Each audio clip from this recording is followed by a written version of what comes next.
Hello, mystical light beings, and welcome to Lena Mystic, where we embrace our spiritual awakenings by identifying our personal power and authentic selves. Today is just a collective message just to feel the energy. It's kind of giving like, what's the energy in the room? It's more so, what's the energy with all the people that are watching this? So let's dive in and figure out what's going on. I have no idea yet. The title probably describes whatever it is, but I don't know right now. So we're gonna go ahead and tap into that. Let's see. I'm drawn to use the Healer's Journey deck, which is beautiful. It is by Kelly Sullivan Walden, and the artwork is by Razuli. I think I said that right. I will try my best, okay? Wow, okay, so we're already starting off very powerfully. This says, dream sanctuary, attend to the simple things. So this is about giving gratitude for the simple things in your life, the things that are in your life that bring you joy, that bring you happiness, but you don't get to feel that happiness as long as it could last if you really were present.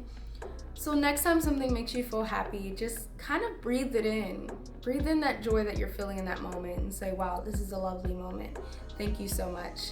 Giving gratitude to those moments really help them last a little bit longer. So focus on really setting those intentions to focus on the beautiful moments, the simple things of life, just like waking up and breathing. Something as simple as that. The return. Owning your own mastery. So what are you gifted at?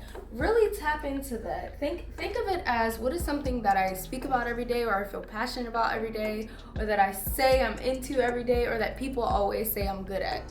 What is that thing? How can I own it more? How can I master it even more than it already is mastered?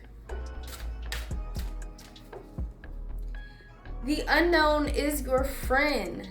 Lean in to embrace what's next.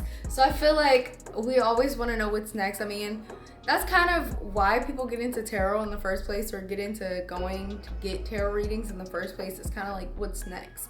But really, what I think that tarot is for you to dive into your current energy and how to get into the energy that you want to settle into. So it's not just about what's gonna happen next. It's, what are these next steps that I can take to lean more into my journey, to really embrace my journey? How can I feel more comfort during this journey? How can I really embrace all that this journey is? It's not just about knowing what's gonna happen next, but it's more so about tuning into your own energy and figuring out how to feed your higher self, how to feed your spirit. So this is beautiful. The unknown is your friend. It's good to not know exactly what's gonna happen next, because that is what makes life exciting. So really lean into what's next, lean into the journey, and be willing to expose yourself even more than you've ever been exposed. It's put you in a vulnerable state, but it's kind of what you need to lean into the journey. You have to be willing to be honest with yourself, with who you are now and who you want to be in the future as well. But be present with yourself and kind of figure out how you can better feed your soul, how you can better nourish your spirit. My third eye is like so itchy right now, guys.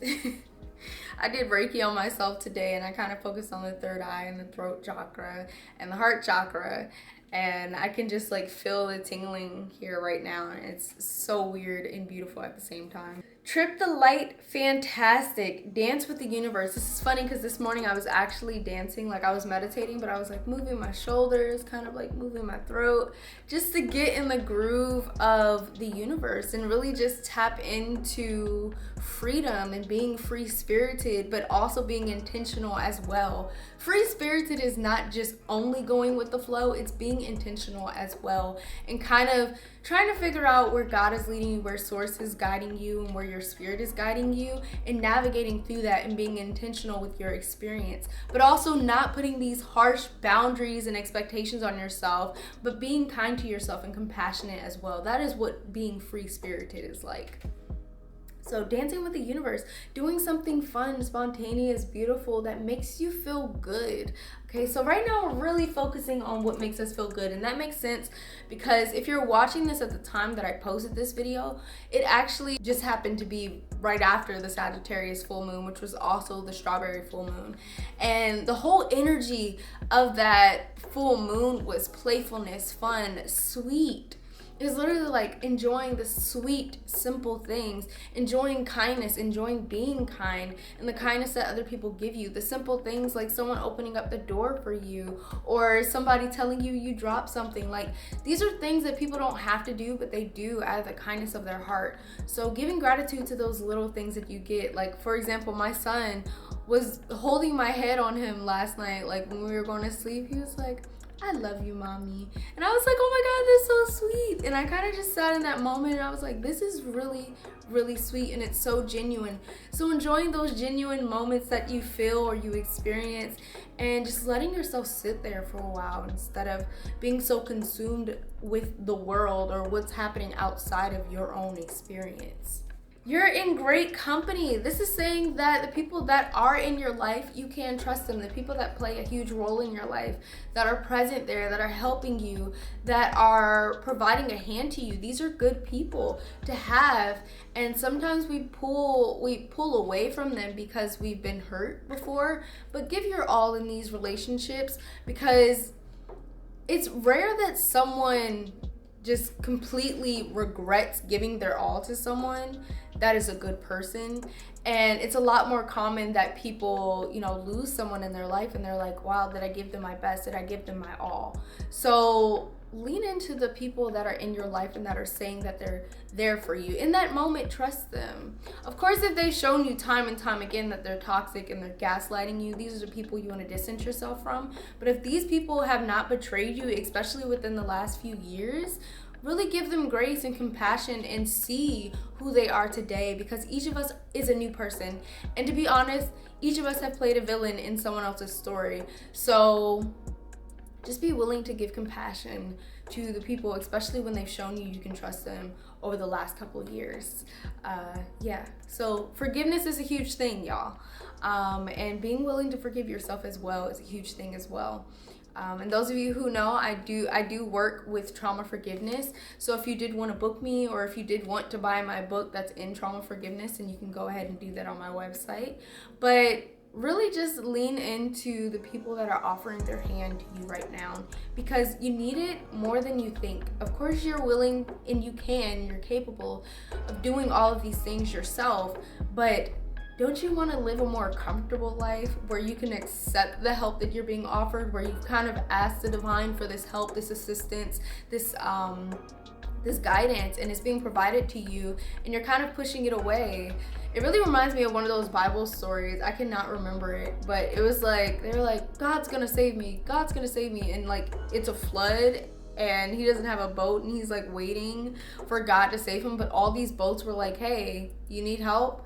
Hey, you need help? And he was like, God's gonna save me, God's gonna save me. Well, God is presenting these opportunities to you. Source is presenting these opportunities to you, but you're constantly denying them, thinking, well, God's gonna send this magical way. But we are still in the earthly realm. Yes, magical things can happen, but when you're being presented something that you've been asking for, accept it. And you've been asking for help, so lean into the people that are offering help. You don't have to expect them to do everything for you, but let them help you somewhere. Let them even give you love if that's what they're offering.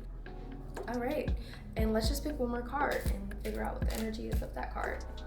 The thin veil. Let go and let glow. Okay, so we were just talking about letting go of things, but I want to talk to you guys about what letting go looks like. It is not necessarily just saying I'm over it. It's going through it. Really going through those emotions that you feel. Sometimes it's handling the experiences as they happen head on. So if you feel angry about something, kind of trying to express yourself in your anger by being honest about it, because a lot of the time anger comes from sadness. So coming from a place where the emotion first started to grow and exposing that to the person that hurt you or made you feel the way that you feel now. But yeah, if you're angry, most most times that means it came from sadness. So coming from a place of this made me sad, because being able to, like I said earlier, expose yourself and be vulnerable and actually tell your truth, speak your truth. And if you find yourself stuttering or choking or finding it hard to speak, then really just take a deep breath and try again. Okay, it's okay. The thin veil, I feel like this also represents our ancestors and guides speaking to us and trying to show up for us in our life, and we're asking for help and they are providing it. It's kind of like very similar to what I was saying earlier, where someone is offering you help and you ask God for help and these people are helping you. But it's also our ancestors and our angels and those of light that are helping us as well, putting us on the path that they feel fits best for the blessings that we asked for. So sometimes those paths are very scary and fear comes up and it's like, hey, I don't think I really want this anymore, but keep pushing through, because the moment that you start feeling nervous about it or fearful about it means that you're really close. So keep pushing, keep digging, dig a little deeper. It's gonna happen. Have faith in it. You're on the right path. This is definitely telling you you're on the right path. Let people help you. Let yourself be guided. Let yourself receive your blessings, okay? And that's pretty much all I wanted to say today. I'm really grateful that I got to be on here today. I felt guided to do this message. I'm gonna do a couple of them, pre-record them as well today, but this one I feel is extremely powerful. And those of you who are watching this, I really hope it resonated. If you feel someone else needs this message, go ahead and send it to them. Send it to them, and this is a way of you saying, I'm here for you and I'm there for you and you're not going through this alone. And thank you guys so much for watching. If you'd like to book me for a Reiki session to align your chakras, or you would like to book me to do a personal reading for you, you can go ahead and do that on my website, LenaMysticOracle.com. And you can follow me on social media platforms such as YouTube here, which is Lena Mystic, Pinterest, Facebook, and Instagram, which is Lena Mystic Oracle. And I'm just all over the place, guys. But thank you so much for watching. Make sure to like, share, subscribe, and comment down below, and I will see you in another video. See ya.